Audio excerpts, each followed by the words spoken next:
السلام عليكم ورحمة الله وبركاته.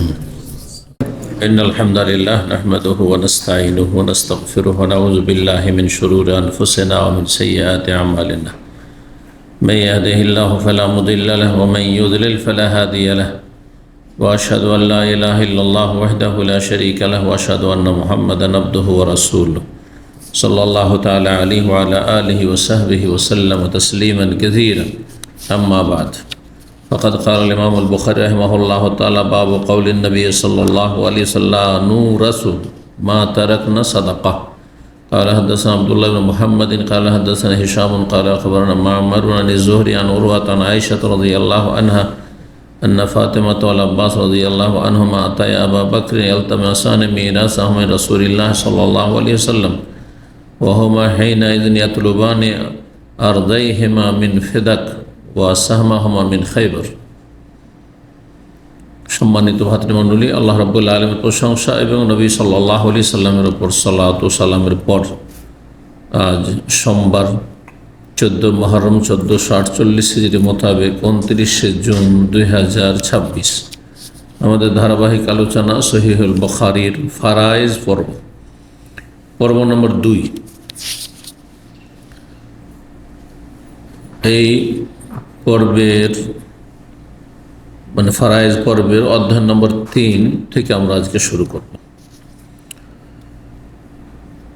বলছেন ইমাম বুখারী রাহিমাহুল্লাহ, বাবু কওলিন নবী সাল্লাল্লাহু আলাইহি ওয়াসাল্লাম। এই অধ্যায় হচ্ছে নবী সাল্লাল্লাহু আলাইহি ওয়াসাল্লামের এই বাণী সম্পর্কে যে লা নুরাসু মা তারাকনা সাদাকা, আমরা উত্তরাধিকারী হই না। আল্লাহ নুরাসো মানে আমরা উত্তরাধিকারী হয় না, আমাদেরকে ধন সম্পদের ওয়ারেস উত্তরাধিকারী বানানো হয়নি। আমাদেরকে বলতে নবী রসুল আমাদের বলেছেন, আমি বলেননি শুধু, বরং কি বলেছেন আমাদেরকে ওয়ারেস বানানো হয় না, মানে আল্লাহর পক্ষ থেকে নবী রসুলগণ ধন সম্পদের ওয়ারেস হন না, উত্তরাধিকারী হন না। তারা কোনো কিছুর মালিক হবেন, আর তারা দুনিয়া থেকে চলে গেলে তাদের ছেলেমেয়েরা বা নিকটাত্মীয় যারা তারা ধন সম্পদ ভাগ বন্টন করবে, এই বিধান নবী রসুলের ক্ষেত্রে নেই।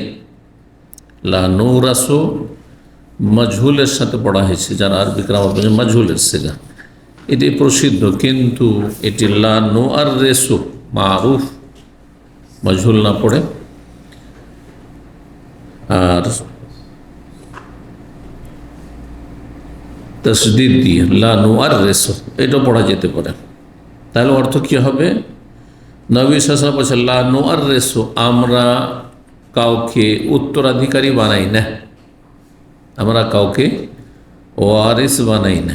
তার মানে আমাদের ধন সম্পদ যেগুলো আমাদের কাছে থাকে, যদি থাকেও তো সেগুলির উত্তরাধিকারী কেউ হবে না, মানে আমাদের ছেলেমেয়েরা, আমি হই, আর অন্য কোনো নবী, মূসা, ঈসা, ইব্রাহিম, ইসহাক, ইয়াকুব, যত নবী রসুল এসেছেন যাদের নাম জানি আবার যাদের নাম জানি না, নবী রসুলের ক্ষেত্রে বেশ কিছু বিধিবিধানে আমাদের থেকে পার্থক্য রয়েছে সাধারণ মুসলিমের চাইতে। তার একটি গুরুত্বপূর্ণ পার্থক্য হচ্ছে যে আমাদের ধন সম্পদ আমরা দুনিয়া থেকে চলে যাওয়ার পরে সেটা হচ্ছে মিরাস, মানে পরিত্যক্ত ধন সম্পদ, সেটার ওয়ারিস উত্তরাধিকারী কী হবে? যারা আমাদের নিকট আত্মীয়। শুধু ছেলে বললে ভুল হবে, ছেলে বলে তো বাপ মাকে বাদ দেবে, বাপ মা পাবে না, স্ত্রী পাবে না, এর মহিলা মারা গেলে স্বামী পাবে না।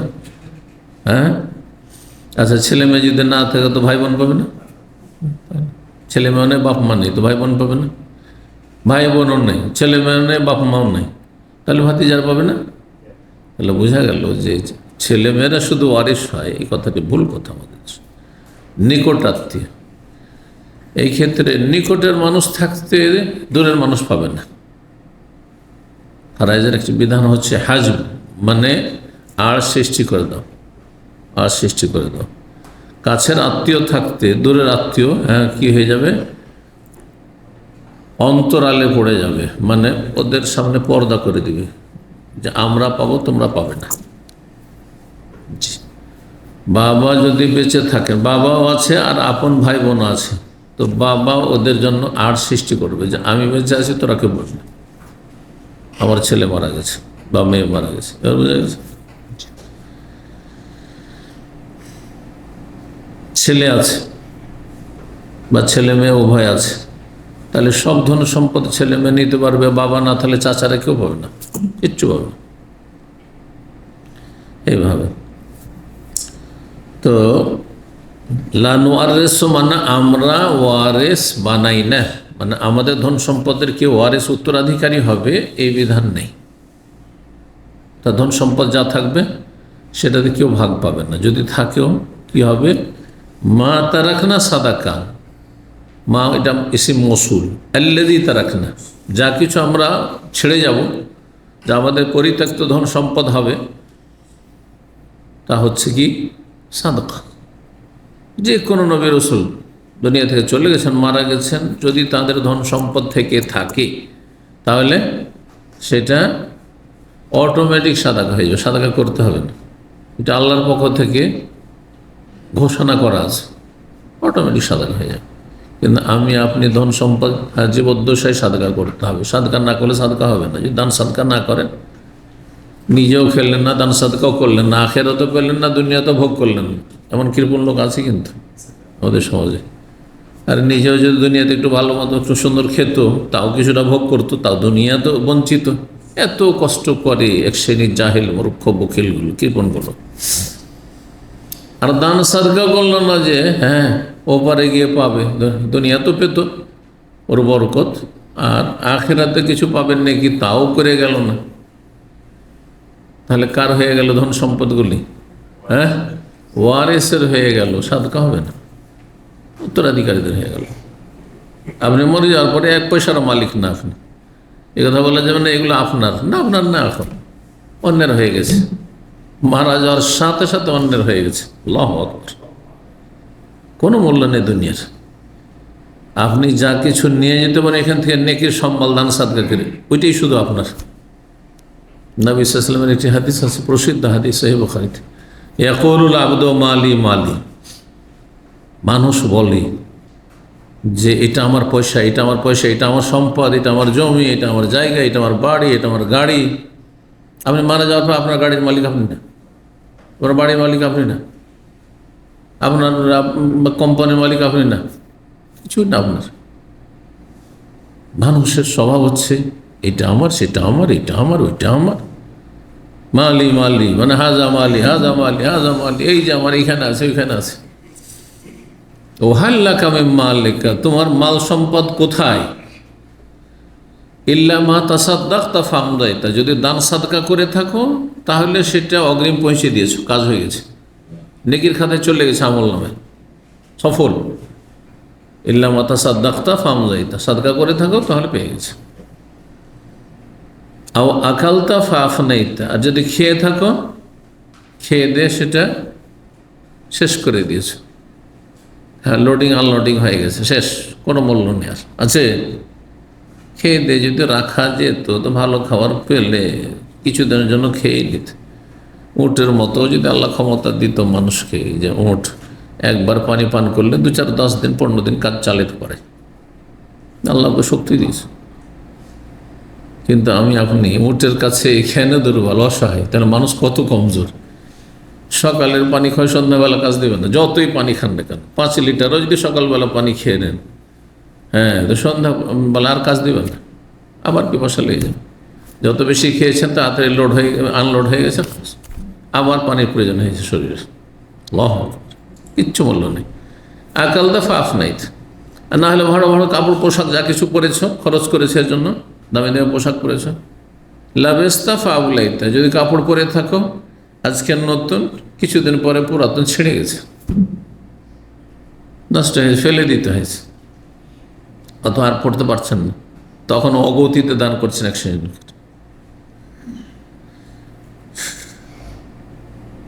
আর বাকি যেটা থেকে গেল, কয়টা আপনার কাজে লাগলো? হ্যাঁ, যেটা আপনি পাঠিয়ে দিয়েছেন সাদকা করে, ওইটা আসল কাজে লাগলো, থাকলো ওইটার জন্য। খেয়ে নিলেন, শেষ। কাপড় চোপড় পরে নিলেন, ছিঁড়ে ছিঁড়ে শেষ, পুরানো হয়ে শেষ। আর যা থেকে গেল সেটা তোমার না, তোমার ওয়ারিসিনদের। এগুলো চিন্তার বিষয়। এসব যারা যত বেশি চিন্তা করবে তারা তারা তারা তত বেশি সৎ হইতে পারবে, তত বেশি পরকালমুখী হবে, তত বেশি নিজের জন্য কিছু নেকি সঞ্চয় করে নিয়ে যাবে। যা কিছু রেখে যাচ্ছেন সব পরের। এই ছেলে মেয়ে যাদের জন্য মায়া দয়া করে রেখে যাচ্ছেন, অনেক সময় আপনার জীবদ্দশাতে অনেক কষ্ট দিচ্ছে। আর কষ্ট যদি না দেয়, খুব ভালো ছেলে হয় তো 2-4 বছর মনে রেখেছে, নতুন নতুন একটু দোয়া করেছে। 10 বছর 20 বছর পুরাতন হয়ে যাওয়ার পরে ওই ছেলে মেয়েরা একেবারে দুনিয়া নিয়ে এত মেতে যাচ্ছে যে দোয়াও করে না, ভুলেই গেছে। এই বিষয়টি কোনোদিন চিন্তা করেছেন যে নতুন নতুন মাইয়ত মারা গেলে দোয়া করে মানুষ, অনেকেই দোয়া করে, ভালো মানুষ। কিন্তু ভালো মানুষরা ভুলে যায় পুরাতন মানুষদেরকে।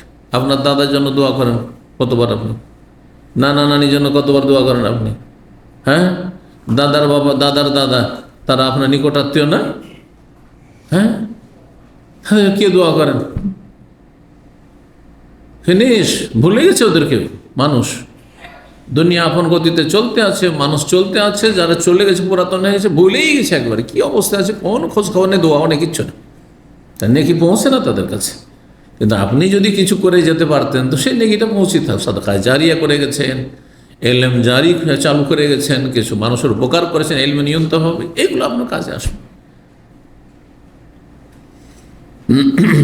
নবী সাল্লাল্লাহু নোয়ার রেসো বা লানু রাসো দুটোর ব্যাখ্যা করলাম। তাহলে আমরা যখন আমাদেরকে ওয়ারেস বানানোই হয়নি, তো আমরাই মালিক নই, তো আমাদেরটা কে পাবে? যা কিছু আমরা ছেড়ে যাব সাদকা বলে গণ্য হয়ে যাবে, তারা গরিব মিসকিনের হয়ে যাবে। 6725 নম্বর হাদিস। হাদিস মনে করেছেন মায়েশা রাদিয়াল্লাহু তাআলা আনহা। তিনি বলছেন আন্না ফাতেমা ওয়াল আব্বাস রাদিয়াল্লাহু আনহুমা। ফাতেমা রাসূলুল্লাহ সাল্লাল্লাহু আলাইহি ওয়াসাল্লামের ছোট মেয়ে, আর আব্বাস রাসূলুল্লাহ সাল্লাল্লাহু আলাইহি ওয়াসাল্লামের চাচা। এই চাচা আর মেয়ে যখন নবী সাল্লাল্লাহু আলাইহি ওয়াসাল্লামের ইন্তেকাল হলো, আবু বকর সিদ্দিক রাদিয়াল্লাহু প্রথম খলিফা হলেন রাসূলুল্লাহ সাল্লাল্লাহু আলাইহি ওয়াসাল্লামের। কার খলিফা? রসুলের খলিফা না আল্লাহর খলিফা? যদি রসুলের খলিফা বলেন তো এটা হচ্ছে শরীয়তের কথা। খলিফাত রাসূলিল্লাহ, সাহাবারা কি বলতেন? রাসূলুল্লাহ সাল্লাল্লাহু আলাইহি ওয়াসাল্লামের খলিফা। রসুল ছিলেন মালিক, রাষ্ট্রের প্রধান, দেশের প্রধান, মদিনার প্রধান। এখন কে প্রধান? তার জায়গায় কে খলিফা? মানে স্থলাভিষিক্ত হোক, তার জায়গায় বসা। আমি নেই, আমার জায়গায় এসে কেউ বসে দার্স, ও হচ্ছে আমার খলিফা। দার্স দেওয়ার ক্ষেত্রে, শিক্ষা দেওয়ার ক্ষেত্রে খলিফা। কথা বুঝতে পারছেন না? তো খলিফা মানে যিনি স্থলাভিষিক্ত হন, যে স্থল রয়েছে সেই জায়গাটি, শূন্য স্থানকে পূরণ করেন। নবী সাল্লাল্লাহু দুনিয়া থেকে চলে গেলেন, যখন জায়গা শূন্য হয়ে গেল দেশ পরিচালনার জন্য, তখন তাকে সেই জায়গায় বসানো হলো আবু বকর সিদ্দিক। তিনি তাহলে কার খলিফা? রাসূল। আর যিনি অনুপস্থিত থাকেন, একসময় ছিলেন এখন নেই, তার খলিফা লাগে, তার খলিফা হয়। যে সবসময় উপস্থিত থাকে তার কোনো খলিফা হয় না। শূন্য স্থান যে পূরণ করে, জায়গাটা শূন্য হবে তাহলে তো। কিন্তু একটি গুমরাহি আছে আমাদের বাঙালি সমাজের এক শ্রেণীর ইসলামিস্টদের মাঝে, যারা ইসলাম বুঝেছে কিন্তু বিভ্রান্তিকর ইসলাম বুঝেছে, ইসলামের নামে গুমরাহির ধর্ম পালন করছে।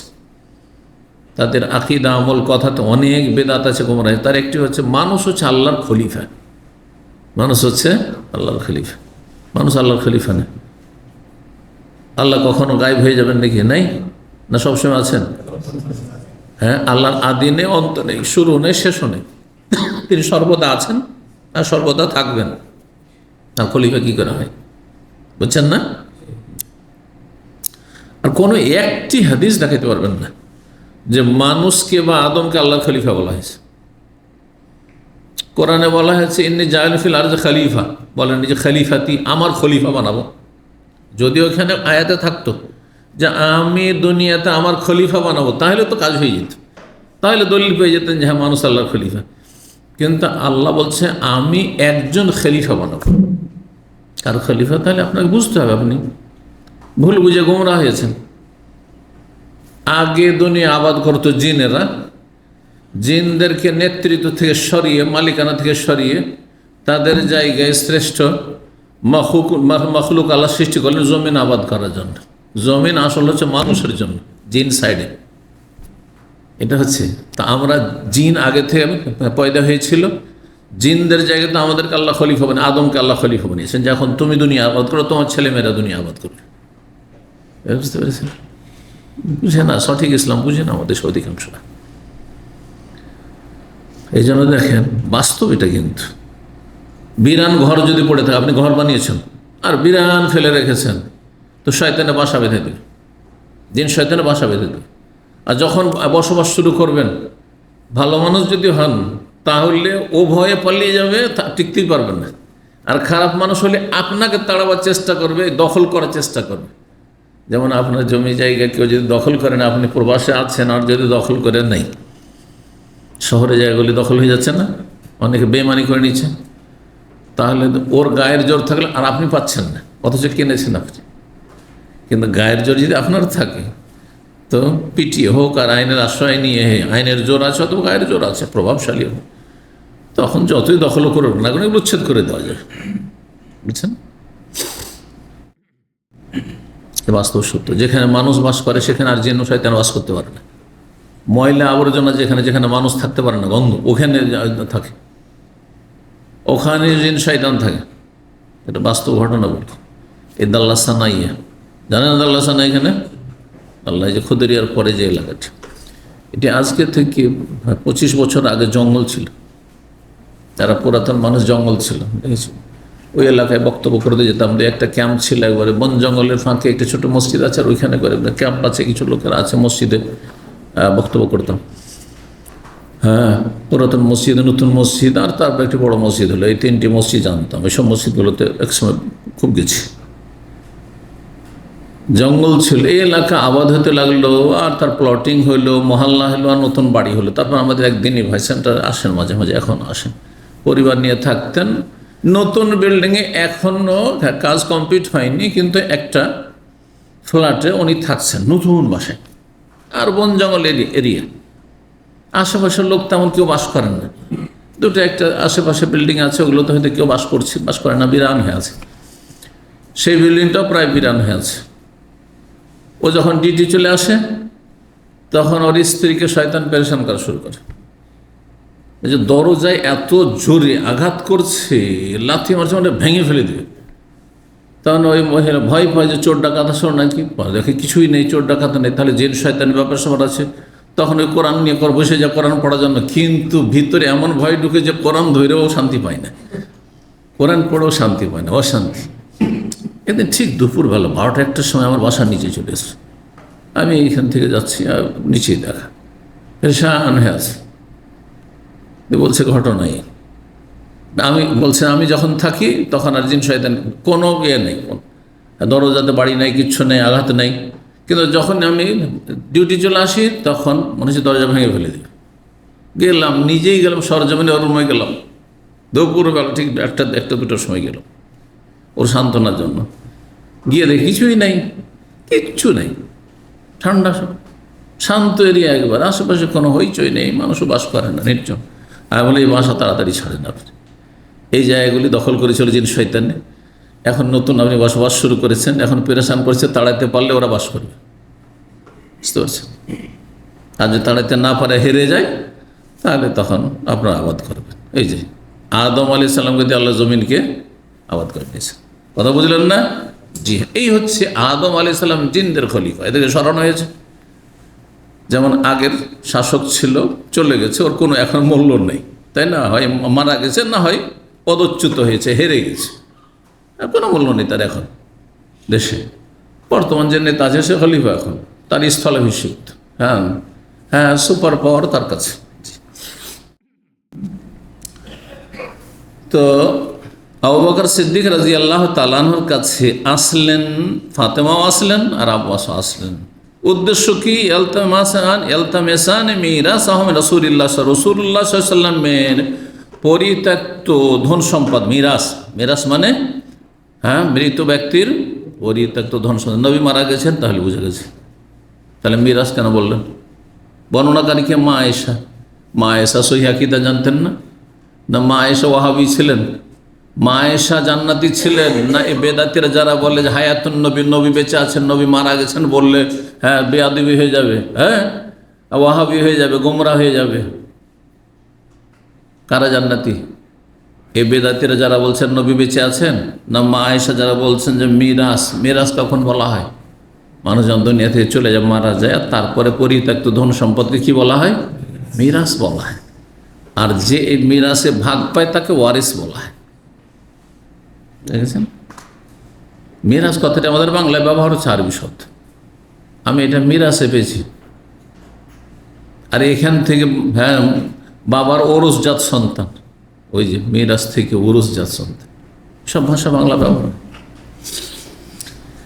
তো তারা চাইতে আসলেন, এলতামেসানে চাইতে আসলেন, মিরাস আহমাদ দুইজনের পরিত্যক্ত ধন সম্পদ। মিরাজ যে পরিত্যক্ত ধন সম্পদ কার? রাসূলুল্লাহ সাল্লাল্লাহু আলাইহি ওয়াসাল্লামের। রাসূলুল্লাহ যা কিছু ছেড়ে গেছেন আমি চাচা হিসেবে ভাগ পাই, যেহেতু ওনার ছেলে সন্তান নেই। আর মেয়ে বলছেন যে আমি আছি, বাকি তো 3 বোন মারা গেছেন নবী সাল্লাল্লাহু আলাইহি ওয়াসাল্লামের আগেই, তাহলে আমি মেয়ে হিসেবে ভাগ পাই। আমাদের যা কিছু আছে আব্বার সেগুলি আমাদেরকে দিয়ে দেন।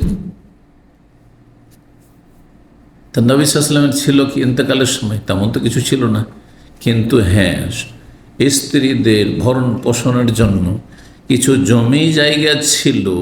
মদিনা থেকে 140 থেকে 160 কিলো হাইল অঞ্চল অবস্থিত, উত্তর অঞ্চলে, উত্তর দিকে, মদিনাতে উত্তর দিকে ফেদাক নামক এলাকায় কিছু জমি জায়গা ছিল।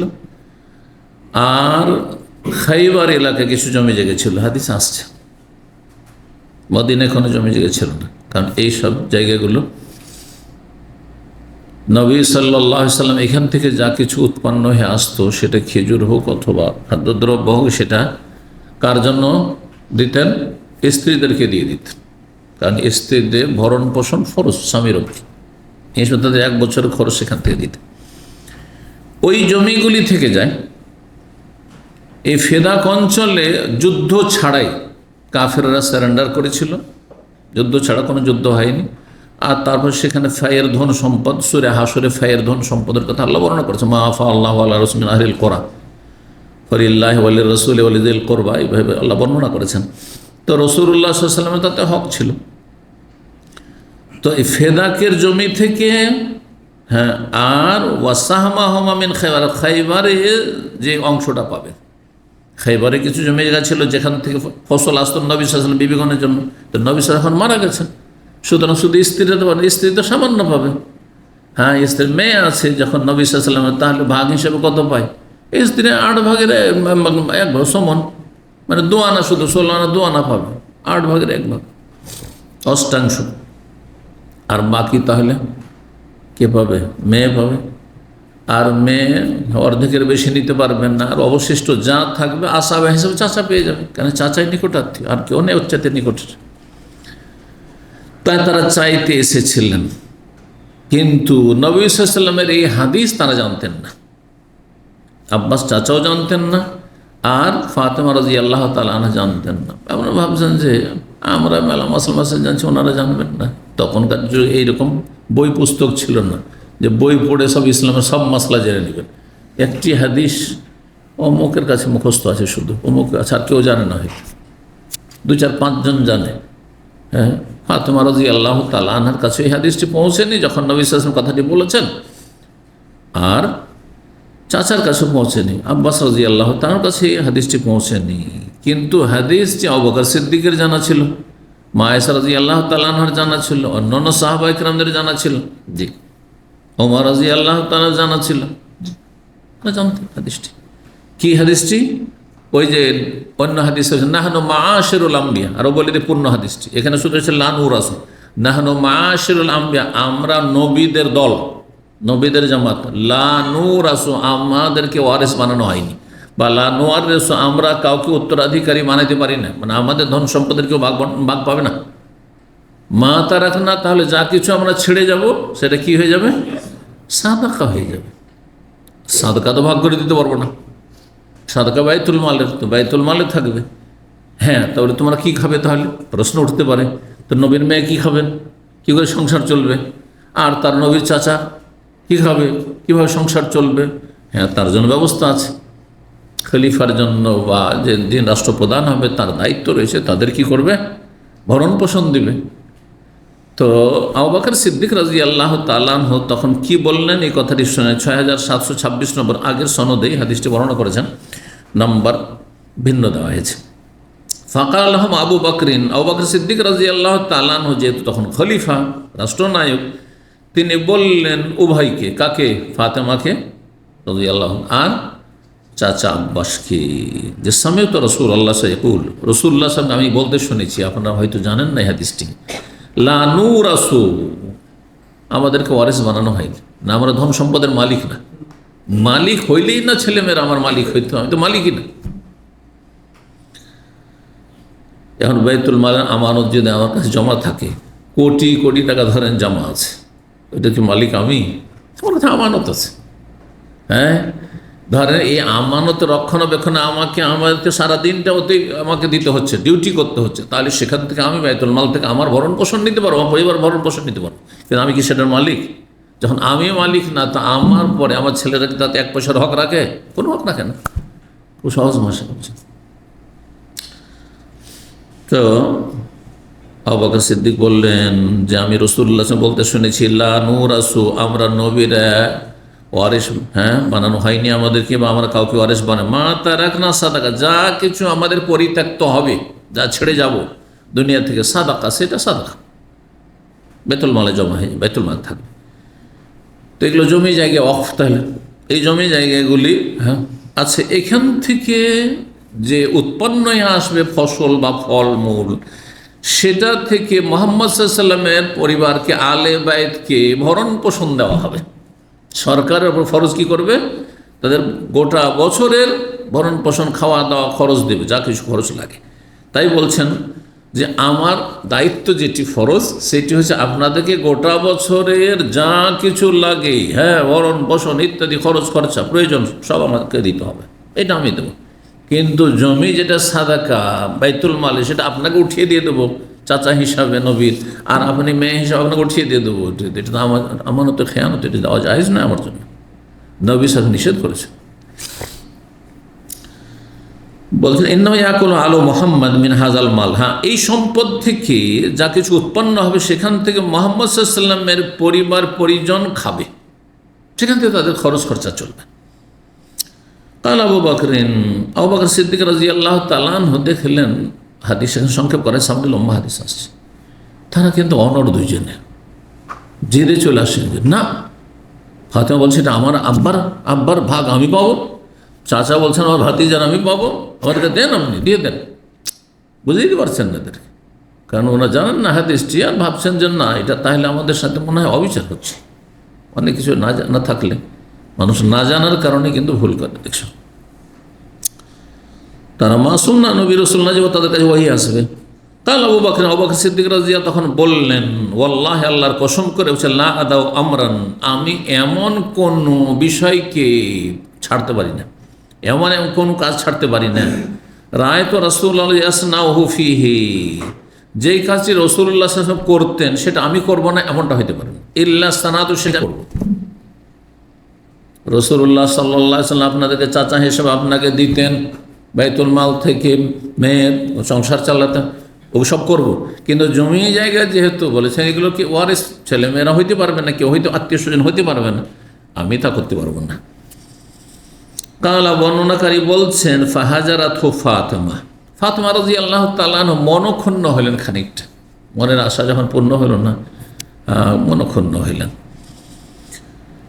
তারপর এমনিতে বাবার এন্তেকালে অত্যন্ত মর্মাহত হয়েছে, এই বেদনা, এই কষ্ট বরদাস্ত করতে পারেননি, যার ফলে নবী সাহেব এন্তেকালের সাথে সাথে অসুস্থ হয়ে পড়েন ফাতেমা রাদিয়াল্লাহু তাআলা। নবী সাহেব ভবিষ্যৎবাণী ছিল যে আমার পরিবারের সর্বপ্রথম ব্যক্তি যিনি আমার সাথে মিলিত হবেন তিনি কে? ফাতেমা। তখন ফাতেমা রাদিয়াল্লাহু আনহা হেসে দিয়েছিলেন খুশিতে, যে বেশি দিন দুনিয়া থাকবো না, আব্বার কাছে চলে যাব। হাদিস শুনেছেন না, সিরাতুন নবী। তো অসুস্থ হয়ে গেছেন, মহিলা মানুষ, তারপর অসুস্থ, যার ফলে আর আবু বকর সিদ্দিক রাদিয়াল্লাহু তাআলা আনহুর কাছে কোনোদিন যাননি, সামনে যাননি বা দেখা হয়নি। এটিকে বর্ণনা করেছেন এমনভাবে যে মনে হচ্ছে কথাবার্তা বন্ধ করে দিয়েছেন। কথাবার্তা ইচ্ছা করে বন্ধ করা 3 দিনের বেশি কারোর সাথে জায়েজ নয়। পান্ডি ফাতেমা জানতেন না সামনাসামনি দেখা হবে আর সালাম দোয়া করবো না, এটা হারাম কাজ, আমল উপরে যাবে না, হাদিস রয়েছে। আনজেরা হাজাইনে বাদী বিবাদী যতক্ষণ এরা মিলিত না হবে, কথাবার্তা স্বাভাবিক না করবে, হ্যাঁ আল্লাহ বলেন এদেরকে ছাড় দাও, সময় দাও সংশোধন করার, আর আমল নিচেই থাকবে, আসমানের উপরে আসবে না, হাত্তাই আসতে হলে যতক্ষণ মীমাংসা না করে নেবে, মিউচাল না করে নেবে। ফাহাজারাতু ফাতেমা রাদিয়াল্লাহু, তারপরে আর আবু বকর সিদ্দিক রাদিয়াল্লাহু তাআলার সাথে কথা বলেননি। একটু অসুস্থ, তারপরে মহিলা মানুষ, এই হিসেবে কথা বলেননি। কিন্তু এটা থেকে এই কথা বোঝার কোনো সুযোগ নেই যে তিনি রাগ করে অসন্তুষ্ট হয়ে কথা বন্ধ করে দিয়েছেন, এমনটা নাই। ফালাম তুকাল্লিম হাত্তা মাতাত, তার ইন্তেকাল পর্যন্ত আর আবু বকর সিদ্দিক রাদিয়াল্লাহু তাআলার সাথে তিনি কথা বলেননি, আর জাননি কথা বলতে, কথা হয়নি। 6727 নম্বর হাদিস বর্ণনা করেছে মা আয়েশা রাদিয়াল্লাহু তাআলা আনহা, তিনি নবী সাল্লাল্লাহু আলাইহি ওয়াসাল্লাম বলেছেন লা নুরাসু, আমাদেরকে ওয়ারিস বানানো হয়নি, মা তারাকনা সাদাকা, যা কিছু আমরা ছেড়ে যাব তা সাদাকা হয়ে যাবে। জি, সাদাকা দুই রকম, এক হচ্ছে সাদাকা যেটা দান খায়রাত করে শেষ করে দেওয়া, আর একটা হচ্ছে ওয়াকফের সাদাকা। ওয়াকফ বুঝেন তো, জমি জায়গা আপনি মসজিদে দিয়েছেন, মসজিদে জমি ওয়াকফ করেছি, মাদ্রাসায় দিয়েছি, আমি ইয়াতীমখানায় দিয়েছি, আমি ইসলামিক সেন্টারে দিয়েছি, আমি অমুক ব্যক্তিকে ওয়াকফ করা যায়। কিন্তু যে একজন আমার প্রিয়জন আছেন, আমার শ্রদ্ধাভাজন আছে, ভালোবাসার মানুষ আছে, আমি তাকে 5 বিঘা জমি ওয়াকফ করে দেব, করতে পারি। শুধু কোনো প্রতিষ্ঠানে এমন কথা নেই, ওয়াকফ করে দিলে ওই ওয়াকফের জমি জায়গায় হ্যাঁ কেনা বেচা করা যাবে না, বিক্রি করা যাবে না, সেটা থাকবে, কিয়ামত পর্যন্ত থাকবে। আর সেখান থেকে যা কিছু ফসল উৎপন্ন হয়, যাকে ওয়াকফ করেছেন বা যে প্রতিষ্ঠান ওয়াকফ করেছেন সেটা চলতে থাকে। এই জন্য ওয়াকফের জমি জায়গা বিক্রি হয় না, কেনা বেচা হয় না। একমাত্র যদি নিরুপায় হয়ে যায় যে কাজে লাগাতে পারছেন না, তখন ওলামার ফতোয়া দিয়েছেন। কিন্তু এমনিতে আসল হচ্ছে যে ওয়াকফ যেখানে করা হয়েছে সেখান থেকে অন্য জায়গায় দান করা যাবে। ওয়াকফ করেছে আপনার মসজিদে, আর বলছেন যে এটাকে আমরা মাদ্রাসায় দিয়ে দিই, এই অধিকার নেই কর্তৃপক্ষের, দায়িত্বশীলদের কোনো অধিকার নেই।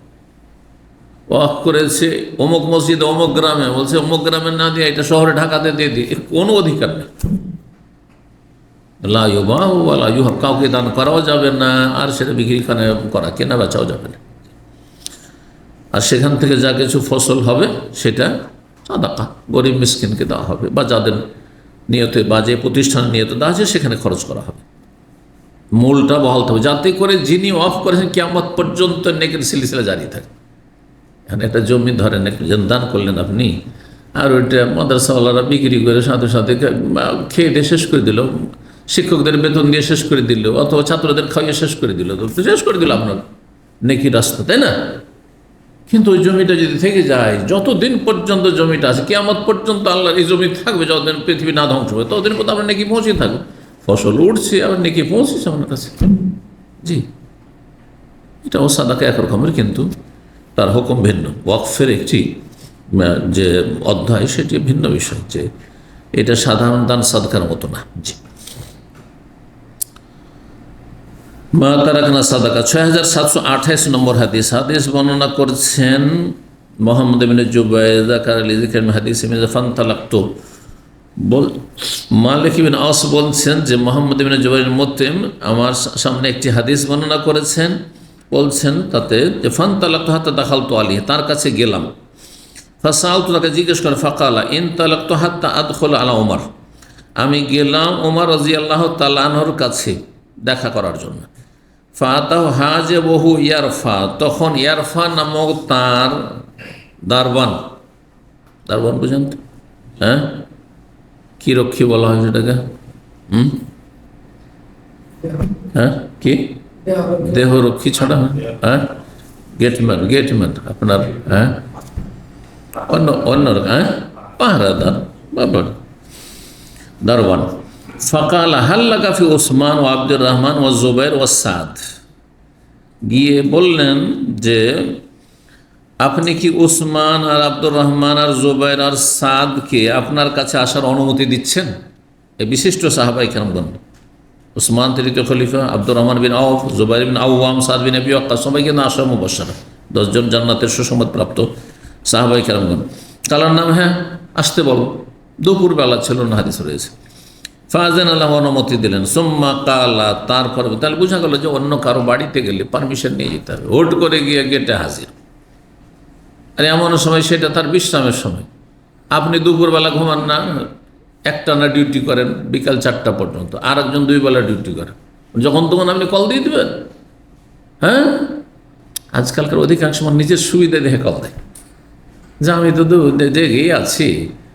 এটা চিন্তা করেন যে যাকে টেলিফোন করছি, আরে বাবা ওর ডিউটিটা কখন, ও কোন সময় জেগে থাকে, কোন সময় বিশ্রাম করে, কোন সময় ঘুমায়, কোন সময় ব্যস্ত থাকে, এগুলো দেখতে হবে না। অধিকাংশ লোক এই ক্ষেত্রে একেবারে মানে স্বার্থপর, নিজের স্বার্থটা বুঝে।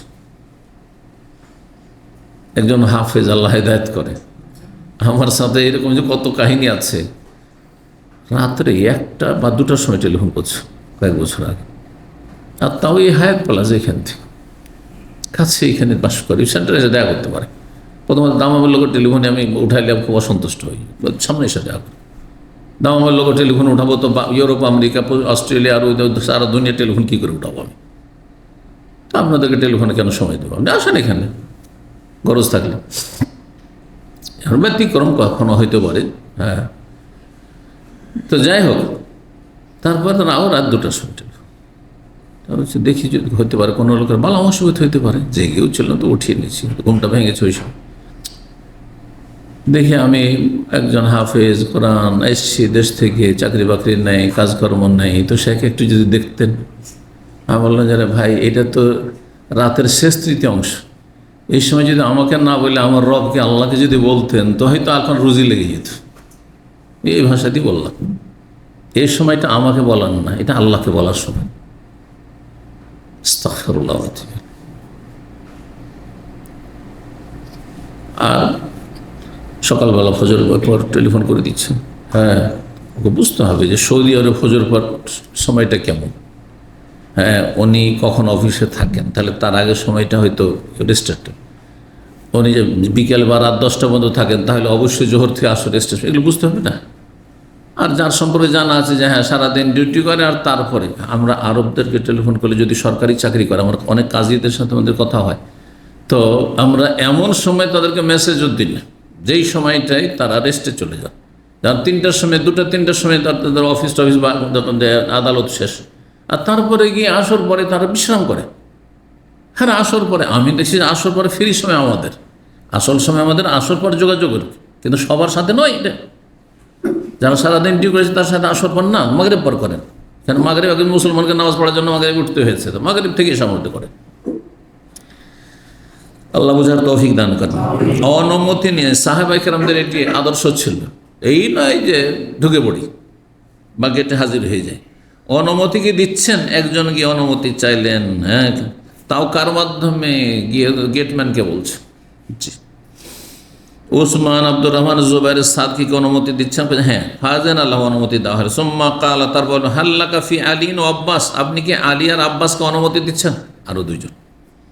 কালার নাম, হ্যাঁ। আব্বাসও ঢুকলেন, আলীও ঢুকলেন। আব্বাস বলছেন, ইয়া আমির আল মুমিনিন, হে আমিরুল মুমিনিন, ইকযে বাইনি ওয়া বাইনা হাযা, আমার মাঝে আর এই যে আমার ভাতিজা আলীর মাঝে ফয়সালা করে, মীমাংসা করে দেন। মীমাংসা করে দেন মানে 2 জনে ওই জমির আশা করেনি, যে ফেদাকের জমি আর নবী সাল্লাল্লাহু আলাইহি সাল্লামের যে জমি জায়গাগুলি ছিল পরিবারের, যেখান থেকে আপনার খাদ্য আসতো গোটা বছরের, সেই জমিগুলোর দাবিদার হলেন আলীও, চাচাতো ভাই হিসাবে আর জামাই হিসাবে। জামাই হিসাবে, জামাই তো আর দাবিদার হয় না। ওর এটাও কিন্তু মনে রাখেন, অনেক জামাইরা বলে আমি আমার শ্বশুরের জমি জায়গায় এতটা ভাগ পাই, কিছুই পান না, কীভাবে না? হ্যাঁ, আপনি সোজা করে বলেন, যেটা ইসলামী ভাষা, যে আমার স্ত্রী পায়, তার পক্ষ থেকে আমি দায়িত্বশীল হয়ে এসেছি, আর মহিলা সব কাজ করতে পারে সেই জন্য, এইটা ঠিক আছে। এর বুঝতে পেরেছেন?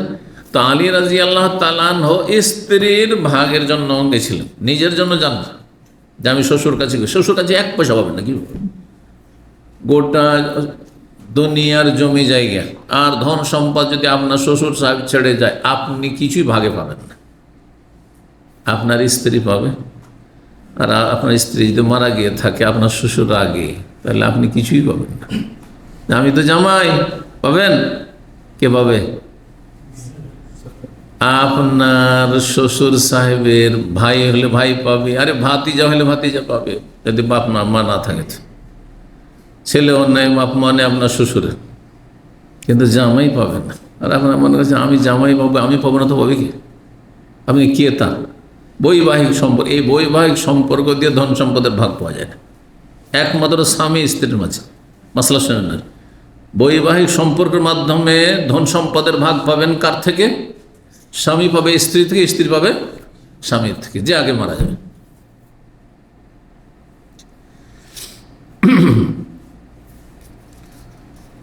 তো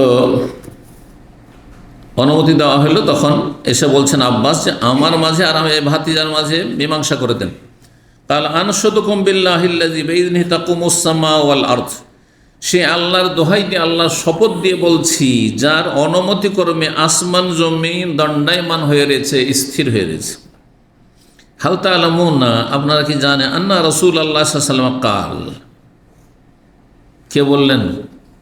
হ্যাঁ, আবু বকর সিদ্দিক রাদিয়াল্লাহু তাআলা, না উমারের জামানার ঘটনা। আবু বকর সিদ্দিকের জামানা একটা হয়েছে, তখন চাইতে গেছেন, পাননি। আবু বকরের জামানা অল্প দিন ছিল। কতদিন ছিল? আবু বকর সিদ্দিক রাদিয়াল্লাহু তাআলার খেলাফতি কত বছর ছিল?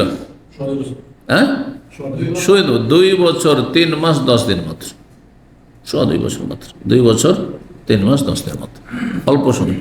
তো অল্প সময়ের মধ্যে চেয়েছেন, কিন্তু তখন তো ওই হাদিস শুনিয়েছেন আর দেননি। আবু বকর সিদ্দিক রাজি, তোমাদের ভরণ পোষণ সব দেওয়া হবে, কিন্তু এটা দিতে পারছি না। তো ভাবলেন যে ওমর রাদিয়াল্লাহুর কাছে গেলে হয়তো পেয়ে যাও। তখন ফাতেমা দুনিয়া থেকে চলে গেছেন, ফাতেমা জানতে, দেখেন আলী গেছেন, কিন্তু ফাতেমা যেহেতু নবী সাল্লাল্লাহু আলাইহি ওয়াসাল্লাম পরে গেছেন, সেই জন্য ওখানে পাচ্ছেন। কার ভাগ? ওই স্ত্রীর ভাগটি। যে আগে মারা যাবে সে পাবে না, তারটা অন্যরা পাবে। বুঝতে পেরেছেন কি না? জি। তো তখন বলছেন ওমর, আপনার কি জানেন যে আন্না রাসূলুল্লাহ সাল্লাল্লাহু আলাইহি রাসূলুল্লাহ সাল্লাল্লাহু আলাইহি ওয়াসাল্লাম বলেছেন, লা নুরাসু, আমাদেরকে ওয়ারিস বানানো হয়নি, আমরা ধন সম্পদের মালিক না। মা তারাকনা সাদাকা, আমরা যা কিছু ছেড়ে যাব তা সাদাকা। আচ্ছা, নবী রসুলগণকে ওয়ারিস বানানো হয়নি, ঠিক না? এটাই না পড়াইলাম।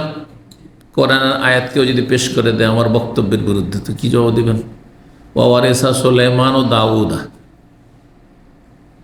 সূরা নামলে আছে। ওয়ালাকাদ আতাইনা দাউদা ওয়া সুলাইমানা ইলমা ওয়া ক্বালা আলহামদুলিল্লাহিল্লাযী ফাদ্দালানা আলা কাসীরিন মিন ইবাদিহিল মুমিনিন ওয়া ওয়ারিসা সুলাইমান ও দাউদা। সুলাইমান আলাইহিস সালাম পিতা দাউদের ওয়ারিস হলেন। কোরআন বলছে যে ওয়ারিস হলেন। সুলাইমান কে? দাউদের ছেলে। দাউদ নবী, আর ছেলেও নবী। তো দাউদ আলাইহিস সালাম তো নবী, আর নবী সাল্লাল্লাহু আলাইহি ওয়াসাল্লাম বলছে যে আমরা নবীরা ওয়ারিস, আমাদেরকে বানাই না, আমরা কাউকে ওয়ারিস বানাই না। তো এখানে আল্লাহ যে কোরআন বলছেন যে সুলাইমান বাবার ওয়ারিস হয়েছেন, ফেসে যাবেন। কিসের? নবুয়তের, এলমের, ওয়াহির, আর প্রজ্ঞার, হিকমত। নবুয়ত হিকমত মানে দিনের জ্ঞান, এলমের ওয়ারিস। এলমের, যেমন বাবা নবী ছিলেন তেমন ছেলেও নবী হয়েছেন, ঠিক আছে, আল্লাহর পক্ষ থেকে। নবুয়ত কিন্তু অর্জিত বস্তু না, মানুষ অর্জন করে নেবে। জ্ঞান অর্জন করতে পারে মানুষ, জ্ঞান বৃদ্ধি করতে পারে, মেহনত পরিশ্রম করে আপনি গরিব থেকে আমির হয়ে যেতে পারেন। এগুলো অর্জন করতে পারে মানুষ চেষ্টা করলে। কিন্তু কিছু কিছু বিষয় আছে সারা জীবন যদি লাগে না, হাজার হাজার বছর, তবু অর্জন করতে পারবেন না।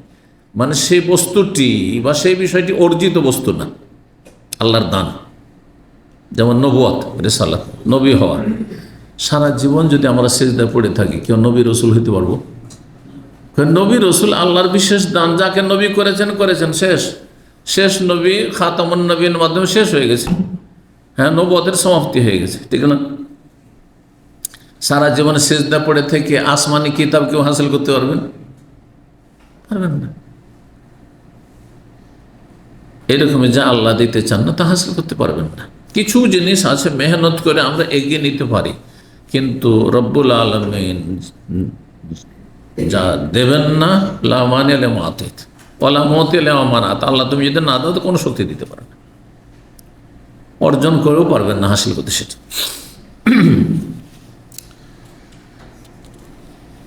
হ্যাঁ, উত্তর পেলেন না? তো সুলেমান আলাইহিস সালাম বাবার ধন সম্পদের ওয়ারিস হননি। কিসের ওয়ারিস হয়েছেন? ইলমের, দিনের জ্ঞানের ওয়ারিস হয়েছেন। আর নবুয়াতের, বাবা নবী ছেলেও নবী, ইলমের ওয়ারিস। যেমন আমি আলেম মনে করেন, আর আমার ছেলে আলেম হয়েছে, আর আমার কাছ থেকে অনেক কিছু শিখেছে, এটা হচ্ছে ইলমের ওয়ারিস। ধন সম্পদের ওয়ারিস আলাদা। জি, তো ওখানে ওয়ারিসা সুলাইমান ও দাউদা, হ্যাঁ, আর নবুওয়াতা ওয়াল হিকমাহ, নবুয়াত, হিকমত, প্রজ্ঞা, এসবের ওয়ারিস হয়েছেন সুলাইমান আলাইহিস সালাম। উদ্দেশ্য হচ্ছে যে রাসূলুল্লাহ সাল্লাল্লাহু আলাইহি ওয়াসাল্লাম যা কিছু ছেড়ে গিয়েছেন তা হচ্ছে সাদাকা বলেছেন নবী সাল্লাল্লাহু আলাইহি ওয়াসাল্লাম। ফাকাল রাহতু, তখন ওই যে আরো কয়েকজন সাহাবী কেরাম বসে আছেন, ওসমান, আব্দুর রহমান, আবু যুবাইর, সাদ, কাদ কালা যালিকা, হ্যাঁ আমরা তো এটা শুনেছি। ও তখন তাদের মনে হয়ে গেছে আমি তো এটা শুনেছি। তাহলে দেখেন, ওসমান জানছেন হাদিস, আব্দুর রহমান ইবনে আউফ জানছেন, যুবাইর ইবনে আওয়াম জানছেন, সাদ বিন ওয়াক্কাস, এতগুলো আশা মুবাশশারা বিশিষ্ট সাহাবায়ে কেরাম জানছেন, শীর্ষ সাহাবায়ে কেরাম। ফাকালা রাহাতু কাদ কালা যালিকা ফাআকবালা আলা আলী ওয়া আব্বাস, তারপরে আলী আর আব্বাসকে সম্বোধন করে বলেন ওমর, যে তোমরা কি জানো, হাল তালামানে, তোমরা কি জানো যে আন্না রাসূল কালা, নবী সাল্লাল্লাহু আলাইহি ওয়াসাল্লাম এই হাদিসটি বলেছেন। তখন তাদেরও হয়তো মনে হয়েছে, ভুলে গেছিলেন হয়তো, বা ভেবেছেন যে না অন্য কিছু ভেবেছিলেন, আমরা হয়তো পাবো এটা। বল স্বীকার করেন, কাদ কালা যালিকা, হ্যাঁ এটা তো বলেছেন, বলেছেন, জানছেন তো। কালা ওমর, তখন ওমর বললেন ফাইন্নী উহাদ্দিসু আন হাযাল আমর, এই বিষয়ে তোমাদেরকে বলি, শোনো ঘটনা। বলছেন যে ইন্নাল্লাহ কাদ কানা খাসসা লিরাসূলিহি সাল্লাল্লাহু আলাইহি ওয়াসাল্লাম ফি হাযাল ফাইয়্যি বিশাইইন লাম ইউতিহি আহাদান গায়রুহু, আল্লাহ রাব্বুল আলামিন তার রাসূল সাল্লাল্লাহু আলাইহি ওয়াসাল্লামের জন্য বিশেষভাবে এই ফাইয়ের ধন সম্পদের একটা অংশ রেখেছেন যেটা অন্য কাউকে দেননি, যেটা কাফেরদের থেকে বিনা যুদ্ধে সহজে তারা এমনিতে সারেন্ডার করে দিল, আর তারপরে পাওয়া গেল সেই ধন সম্পদে রাসূলুল্লাহ সাল্লাল্লাহু আলাইহি ওয়াসাল্লামের আল্লাহ অংশ রেখেছেন, অন্য কাউকে শরীক করেন। ফাকাল মা আফা আল্লাহু আলা রাসূলিহি মিন আহলিল কুরা ফালিল্লাহি ওয়ালির রাসূল, এই যে এইভাবে যে আল্লাহ বলেন ফাকানাত খালিসাতান লিরাসূল, এটা রাসূলুল্লাহ সাল্লাল্লাহু আলাইহি ওয়াসাল্লামের জন্য খাস ছিল, তিনি এটা ভোগ করেছেন। ওয়াল্লাহি, এবং সেখান থেকে পরিবারের সংসার চালিয়েছেন। ওয়াল্লাহি, আল্লাহর কসম করেছে, মাহতাজাহাদুনাকুম, সেটা তোমাদের ছাড়া তোমাদেরকে দেননি, হ্যাঁ কুক্ষিগত করেছে এটাও করেননি। ওয়ালাস্তাসারা বিহা আলাইকুম, আর তোমাদেরকে বঞ্চিত করে নিজেকে অগ্রাধিকার দিয়েছেন এটাও করেননি। লাকাদ আতাকুমুহু, তোমাদেরকে যতদিন নবী সাল্লাল্লাহু আলাইহি ওয়াসাল্লাম থেকেছেন পর্যাপ্ত পরিমাণ তোমাদের ভরণ পোষণ দিয়েছেন। ওয়াবাসসা ফিকুম, তোমাদের মাঝে ধন সম্পদ যা কিছু লাগে ছিটিয়ে দিয়েছেন। হাত্তা বাকিয়া মিনহা হাজাল মাল, এই সম্পদটি বাকি থেকেছে, যা কিছু ছিল, যা ভাগ বন্টন, যারা যোদ্ধা ছিল তাদেরকে দিয়েছেন, সাহাবায়ে কেরাম যাদের প্রয়োজন, মুহাজিরিন আনসার দিয়েছেন। আর তারপরে কিছুটা রেখেছিলেন নবী সাল্লাল্লাহু আলাইহি ওয়াসাল্লাম, কিসের জন্য? এই 9 জন স্ত্রীর ভরণ পোষণ এইখান থেকে চালাবেন 1 বছর, সেই জন্য। ফাকানা নবী ইউনফিকু আলা আহলিহি মিন হাযাল মাল নাফাকাতা সানাতিহি, বলছেন ওই কথাটি। সুতরাং নবী সাল্লাল্লাহু আলাইহি ওয়াসাল্লাম তার পরিবারের খরচ খরচা চালাতেন এই সম্পদ ফেদাক এবং খাইবারের জমি জায়গা থেকে নাফাকাতা সানাতিহি, গোটা 1 বছর খরচ একসাথে দিয়ে দিতেন। তাহলে এটা কেউ করতে পারে, এই নয় যে মাসের মাস, আপনার তো মাসের মাস বেতন পাচ্ছেন, মাসের মাস দিচ্ছেন। কিন্তু ধরেন এমন ব্যস্ত মানুষ, অথবা একবারই তার সে বিল পায়, বছরে একবারই বিল পায়, গোটা বছর আর পাবে না। যদি মনে করে যে 1 বছরে যা খরচ লাগে আমরা স্ত্রী ছেলে মেয়ে সব দিয়ে দেবো একবারই, যা নবী সাল্লাল্লাহু দিয়েছেন, এখন সেটাকে কীভাবে সে মেনটেন করবে, খরচ করবে, তার বিষয়ে অনেকের খারাপ স্বভাব আছে। বেশি টাকা পেলে তাড়াহুড়া করে খরচ করে দিয়ে তারপরে শূন্য হাত। যখন নতুন বেতন পেল, আরবদের এটা বেশি স্বভাব, তাই না? বাঙালিরা একটু চালাক এই ক্ষেত্রে, একটু বুদ্ধি করে কাজ করে। যখন বেতন পেল আর কি অর্ডার আর অর্ডার, আর তারপর বিভিন্ন রেস্টুরেন্টে খাবার, আর তারপর রাস্তাঘাটে গাড়ির ভিড় ভাড়ের শেষ নেই। আমরা রাস্তায় যখন ভিড় দেখি তখন জিজ্ঞেস করি এত কেন ভিড় করছে? বেতন পেয়েছে, স্যালারি হয়েছে। কারণ সে কী বলা হয়, স্যালারি হয়েছে তো এখন খরচ করতে হবে। আর তারপরে যেমনই 15টা দিন গেল তখন পকেট শূন্য, হ্যাঁ, অ্যাকাউন্ট শূন্য। তখন কি করবে? এই ধার খাওয়া শুরু করলো। এই ধার খাওয়া বদ স্বভাব। আল্লাহ আমার জীবনে আমার বাড়িতে ধার খেতে দিনি, কারণ বাবার বড় ছেলে ছিলাম। আমার আব্বার ওই স্বভাব ছিল না ধার খাওয়া। মুদিখানার দোকান থাকে না গ্রামে, তো ওখান থেকে অধিকাংশ সমস্ত বাড়ি লোকেরা ওই লিখিয়ে দিয়ে চলে এলো, একবারে বিল দেবে। 15 দিন 20 দিন 1 মাস হলো তখন বিল দেবে। কিন্তু আমাদের এই বদ অভ্যাসটা ছিল না। আমি এটা বদ অভ্যাস এই জন্য বলছি যে এতে অনেক সময় দোকানদারও খেয়ানত করে, আর ওর ছেলেমেয়েরা অনেক সময় আপনার নাম লিখে দিয়ে কিছু কিনে নিয়ে চলে এলো, এইটা হয়। এই জন্য এই স্বভাবটা ভালো না, সব দিক থেকে ক্ষতিকর। আমাদের দেশে অঞ্চলে মাসে ওঠা না খাওয়া, মানে ডেলি নিয়ে আসবে, ও খাবে।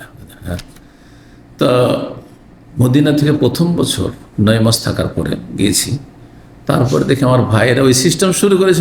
দেখা দেখি বাড়ির সামনে মুদিখানার দোকান, আর ওই আত্মীয় নিজের বংশের ওর কাছে লিখিয়ে দিয়ে চলে আসে। যেহেতু বড় আমি, তো আমাকে তখন আমার কাছ থেকে পয়সা চাই। তো বলছে যে এই দোকান মুদিখানার দোকানে এত টাকা বাকি। বলছে বাকি কেন? জীবনে তো আমরা বাকি খাই না। এই বাকি কেন? বলছেন আমরা এই বছরে বাকি খেয়েছি, কয়েকশো টাকা বাকি আছে, দিতে হবে বিলটা। আর বললো না, আর বাকি না, যখন দিতে হবে নগদ নগদ দিয়ে খাবে। বাকি খাওয়াতে হয় কি? 10 টাকার খেলো, কে মনে রাখে কখন খেয়েছে? 10 টাকার বিল বলে লিখিয়ে দিল, 15 টাকা লিখিয়ে দিল। আমারও তো নেই আজকাল। অনেক সময় হয় যে হ্যাঁ ওখানে তো খাচ্ছে ছোট বাচ্চারা, অবুজরা, 10 বছর 12 বছরে গিয়েছে দোকানে, যাওয়ার পরে চকলেট অমুক তমুক এই সেই নিয়ে নিল, চানাচুর নিয়ে নিল। আর তারপরে তখন আচ্ছা তোমার আব্বার নামে লিখে নেবো, হ্যাঁ লিখে নেবো, ওর ভাইয়ের নামে লিখে নেবো, লিখে। আর তারপরে মাসের শেষে রাখছে এত টাকা বিল। কোথেকে? বুঝতে পারছেন না? ক্ষতিগ্রস্ত। খবরদার নাই, এই অভ্যাসগুলো ভালো না। নগদ খারাপ, নগদ যদি কিনতে পারেন আপনি। তারপর এই যে ধারে খাচ্ছেন আপনি, বাকিতে খাচ্ছেন, মারা যান তো, এটা তো ঋণ থেকে গেল। যদি পরিশোধ না করে তো আপনি ফেসে যাবেন। কেন এই কাজে যাবেন আপনি? দিন দুনিয়া সব দিক থেকে ক্ষতি। কিন্তু ধার বাকি খাওয়াতে, ধার বাকি খাওয়ার কোনো অভ্যাস নেই, কখনো এই অভ্যাস রাখি না। তো যাই হোক, 1 বছরের খাবার দেওয়ার কথা বলছিলাম। আর তারপরে চালাবে ওই হিসাবে যে আমাকে এই টাকাতে 1 বছর চালাইতে হবে। আর কেউ যদি দান খায়রাত করে দেয় তাহলে সে অভাবের দিন কাটাবে, কোনো অসুবিধা নেই। আপনি দান করে দিয়ে না খেয়ে থাকেন, ভালো থাকতে পারলে হল। বলছেন সুম্মা ইয়াখুযু মা বাকিয়া ফায়াজআলহু মাজালা মালিল্লাহ। তারপরে যা অবশিষ্ট থাকতো 1 বছরের স্ত্রীদের, নয় স্ত্রীর ভরণ পোষণ দিয়ে, সেটাকে নবী সাল্লাল্লাহু আলাইহি সাল্লাম নিয়ে কি করতেন? আল্লাহর ধন সম্পদে দিয়ে দিতেন, মানে বাইতুল মালে জমা করে দিতেন। জি, এই নয় যে ব্যক্তি মালিকানার জমি জায়গা যা হইল আমারই, না। কি মালিল্লাহ, বাইতুল মাল মানে বাইতুল মালিল মুসলিমিন, গোটা দেশের মুসলিমরা মালিক, আর আল্লাহ এই ধন সম্পদের মালিক। এই জন্য মসজিদ মাদ্রাসার টাকা বা যে সমস্ত সরকারি টাকা পয়সা, সরকারি সম্পদ, এগুলির মালিক কিন্তু আল্লাহ, মূল মালিক আল্লাহ। আর যদি মানুষ হিসেবে মালিক, তো এই মসজিদের সাথে যতগুলো মানুষ জড়িত গ্রামের সবাই মালিক। কিন্তু এই জন্য এই পয়সা মেরে খাওয়া, মসজিদের টাকা মেরে খাওয়া, মাদ্রাসার টাকা মেরে খাওয়া, আর 10-এর টাকা গ্রামের টাকা মেরে খাওয়া, এগুলি কিন্তু কঠিন বিষয়। একজনকে নেকি দিয়ে কিয়ামতের দিন হাসরের মাঠে হয়তো মুক্তি পাবেন যদি একজনের মেরে খান তাহলে, কিন্তু এই গোটা গ্রামকে কোথা থেকে নেকি দেবেন আপনি? যারা মসজিদ মাদ্রাসার টাকা মেরে খায় আর এভাবে রাতারাতি বড় লোক হচ্ছে, আল্লাহকে ভয় করেন, কিয়ামতের দিন নাজাত পাবেন না, জাহান্নামে যেতে হবে। বলছেন যে ফামেলা বিযালিকা রাসূলুল্লাহ হায়াতাহু, রাসূলুল্লাহ তার জীবদ্দশা এইভাবে করেছেন, মানে গোটা বছরের স্ত্রীদের খরচ দিয়ে দিয়েছেন, আর বাকিটা বাইতুল মালে জমা করে দিয়েছেন, যা কিছু ফসল হইতো এই জমিগুলো থেকে। আনশুদুকুম বিল্লাহ, তোমাদেরকে আল্লাহর দোহাই দিয়ে বলছি, কসম দিয়ে বলছি, হাল তা'লামুনা, এটা জানো? হ্যাঁ জানি। নবী সাল্লাল্লাহু আলাইহি ওয়াসাল্লাম এমনটি করতেন। তা নবী সাল্লাল্লাহু আলাইহি ওয়াসাল্লাম এইভাবেই করেছেন, তার মানে নবী সাল্লাল্লাহু আলাইহি ওয়াসাল্লাম নিজে মালিক না ধন সম্পদের। জি। সুম্মা কাল আলী আলিয়ান, তারপরে বললেন আলীকে আব্বাসকে, আনশদ কমাবিল্লা, তোমাদেরকে আল্লাহর দোহাই দিয়ে বলছি, তোমরা কি জানো এই বিষয়টি? কাল্লা, দুইজনই স্বীকার করলো যে হ্যাঁ জানি। ফাতুফাল্লাহু নবী, তারপরে আল্লাহ রাব্বুল আলামিন নবী সাল্লাল্লাহু আলাইহি সাল্লামকে মৃত্যু দান করলেন, ওয়াফাত দান করলেন। তাহলে ওয়াফাতুন নবী হায়াতুন নবী নয়, হাদিস কি বলে? ওয়াফাতুন নবী মানে নবীর ওয়াফাত হয়েছে, ইন্তেকাল হয়েছে, নবী জীবিত না। নবীকে জীবিত আল্লাহর সাথে শিরক করা, কারণ চিরঞ্জীব কে? আল হাইয়ুল কাইয়ুম, একমাত্র আল্লাহ। আয়াতুল কুরসি পড়ছেন, কিন্তু আয়াতুল কুরসিকে বিশ্বাস করে না বেদাতীরা, শুধু আয়াতুল কুরসি জিকিরই করে, এই জন্য হেদায়েত নসিব হয় না। কাল আবু বকর সিদ্দিক রাদিয়াল্লাহু তাআলা বললেন, দেখো শোনো তাহলে তোমরা, আনা ওয়ালিউ রাসূলিল্লাহ, আমি হচ্ছি রাসূলুল্লাহ সাল্লাল্লাহু আলাইহি সাল্লামের উত্তরাধিকারী, মানে আমি হচ্ছি খলিফা নবীর পরে। ফাকাবাযাহা ফাআমেলা বেমা আমেলা বিহি রাসূলুল্লাহ সাল্লাল্লাহু আলাইহি সাল্লাম। সুতরাং আবু বকর সিদ্দিক তারপরে এই জমি জায়গার দায়িত্ব নিলেন খলিফা হিসাবে। এই যে জমিগুলি ছিল নবী সাল্লাল্লাহু আলাইহি ওয়াসাল্লাম ছেড়ে যাওয়া ফেদাকার খাইবারে, আর তারপরে তাতে সেইভাবেই কাজ করলেন যেইভাবে রসুলের করে গেছেন, মানে সেখান থেকে গোটা বছরের খাবার, ভরণ পোষণ, খরচ খরচা নবী সাল্লাল্লাহু আলাইহি ওয়াসাল্লামের বিবিদের দিয়ে দিতেন, উম্মাহাতুল মুমিনিনদের। সুম্মা তাওয়াফাল্লাহু আবু বকর, তারপরে আল্লাহ ওয়াফাত দান করলেন আবু বকরকে। ফাকুলতু, তখন আমি বললাম, ওমর বলছেন, আনা ওয়ালিয়া রাসূলিল্লাহ, আমি হচ্ছি রাসূলুল্লাহ সাল্লাল্লাহু আলাইহি সাল্লামের খলিফার খলিফা। এই দেখেন, ওয়ালিয়া রাসূলিল্লাহ। ওলি মানে সবসময় অভিভাবক হয় না, ওলি মানে মালিক হয়, ওলি মানে পৃষ্ঠপোষক হয়, ওলি মানে বন্ধু হয়, আর ওলি মানে ওয়ারিস হয়। এখানে দেখেন, উত্তরাধিকারী, মানে আমি হচ্ছি আবু বকর খলিফা, আর আবু বকর হচ্ছে রসুল খলিফা। ওয়ালিয়া রাসূলিল্লাহ, রাসূলুল্লাহ সাল্লাল্লাহু আলাইহি খলিফার খলিফা। ফাকাবাজ, তো আমি হাতে নিয়েছি সানাতাইনে, 2 বছর, তার 2 বছর তখন হয়েছে কিন্তু এই ঘটনার সময়। আমালু ফিহা মা আমেলা রাসূল, যা কিছু করেছেন রসুল আমিও তাই করব, আর আবু বকর যা করেছেন তাই করব, সেই আদর্শের উপর, সেই নীতির উপর থাকবো আমি। সুম্মা যে তোমানি, কিন্তু তোমরা এখন আমার কাছে এসেছো, ওয়া কালিমাতুকা ওয়াহিদা, তোমরা একমত হয়ে এসেছো, আমরকুমা জামিউনা, তোমরা এক হয়ে এসেছো, একই কথা বলছো। যে তানি তাআলুনি নাসিবাকা মিন ইবনি আখিকা, আব্বাসকে সম্বোধন করে বলেন যে আপনি আপনার ভাতিজার অংশ চাইতে এসেছেন, যে আমার ভাতিজা নবী সাল্লাল্লাহু আলাইহি ওয়াসাল্লাম, আমাকে ভাগ দেন। ওয়া তানি হাজা, আর এই আলী এসেছে ইয়াসআলু নাসিবা ইমরাতি মিন আবিহা, তার স্ত্রীর অংশটুকু চাইতে তার বাবা থেকে। তাহলে বোঝা গেল স্ত্রীর অংশ। আপনি কোথাও যদি বলেন তো আমার স্ত্রীর অংশটা আমার শ্বশুর বাড়ি থেকে নিয়ে আসলাম, এটা বলবেন আমি ভাগ পেলাম, এটা বলার অধিকার আপনার নেই, আপনি কোনো ভাগ পাবেন না। ফাকুলতু, তো আমি বলছি তোমাদের, নিশ্চয় তোমরা যদি চাও তাহলে দাফাতুহা ইলাইকুমা বিযালিক, এই শর্তের ওপর তোমাদেরকে জমি জায়গাগুলো তোমাদের হাতে তুলে দেব। কি? যে ওয়াকফের জমি, সেখান থেকে তোমাদের গোটা বছর খরচ নিয়ে নেবে, আর জমি কিন্তু নিতে পারবে না, জমির মালিক হইতে পারবে না। যে জমি বিক্রি করে দিলে জমিকে তোমাদের ছেলেরা ওয়ারিস হয়ে গেল, এটা হবে না, মানে কোনো মালিকানাই যাবে না। কারণ নবী সাল্লাল্লাহু আলাইহি ওয়াসাল্লাম যাকে ছেড়ে গেছেন সেটি সাদাকা বাইতুল মাল। ফাতালতে মাসাহানি মিন্নি কাযান গায়রা যালিক, কিন্তু তোমরা এছাড়া ভিন্ন কোনো বিচার ফয়সালা চাইছো, আমি এই সিদ্ধান্ত দিতে পারছি না, কারণ হাদিসের খেলাফ করতে পারবো না, নবীর আদর্শের খেলাফ। ফাওয়াল্লাহি, আল্লাহর কসম করে বলছি, আল্লাযী বিয়াদিহি তাকুমুস সামাওয়াতু ওয়াল আরদ, আল্লাহর শপথ করে বলছি যার অনুমতিক্রমে আসমান জমি দাঁড়িয়ে আছে, লা আকযী ফিহা কাযান গায়রা যালিকা, এছাড়া ভিন্ন কোনো আমি ফয়সালা দিতে পারবো না, বিচার করতে পারবো না, হাত্তা তাকুমাস, কিয়ামত পর্যন্ত। ফাইন আজিজ, তোমরা যদি দেখাশোনা করতে পারো এই জমি জায়গাগুলির, তো নাও, আর সেখান থেকে গোটা বছর খরচ নিয়ে নাও, কিন্তু এটা বাইতুল মালের জমি জায়গা। তাহলে ফাদফাহা, আর যদি তোমরা না পারো, অপারগ হও, তাহলে ফাদফাহা ইলাইয়া, তাহলে আমাকে দিয়ে দাও, যে জমি জায়গা আমরা দেখাশোনা করতে পারবো না, তাহলে আমি সেই দায়িত্ব নিচ্ছি। ফানা আকফিকুমা, হ্যাঁ, আর এই জমি জায়গার দেখাশোনা করে তোমাদের ভরণ পোষণের দায়িত্ব আমি নিচ্ছি। 6729 নম্বর হাদিস বর্ণনা করছেন আবু রাদিয়াল্লাহু তাআলা, তিনি বলেন রাসূলুল্লাহ বলছেন, লা ইয়াকসিমু ওয়ারাসাতি দিনারান, আমার পরিত্যক্ত ধন সম্পদ থেকে একটা স্বর্ণ মুদ্রাও ভাগ বন্টন হবে না, একটা টাকাও ভাগ বন্টন করতে পারবে না। তাহলে কি হবে? মা তারাক্তু বাদা নাফাকাতে নিসাই ওয়া মুউনাতে আমেলি, আমার স্ত্রীদের ভরণ পোষণ ছাড়া যা কিছু আমি ছেড়ে যাব, ও মৌনাত আমেলি, এবং আমার যারা কর্মচারী বা যারা মজদুর তাদের যে পারিশ্রমিক এটা দেব, আর তারপরে যেটা অতিরিক্ত বাঁচবে ফাওকা সাদাকা, সেটা সাদাকা। তাহলে অকফের জমি জায়গাতে যে মজদুর কাজ করবে সেটা মজদুরি দিতে পারবেন, হ্যাঁ। আর আপনার ওয়াকফ যাদের জন্য করা হয়েছে তাদের জন্য রাখতে হবে।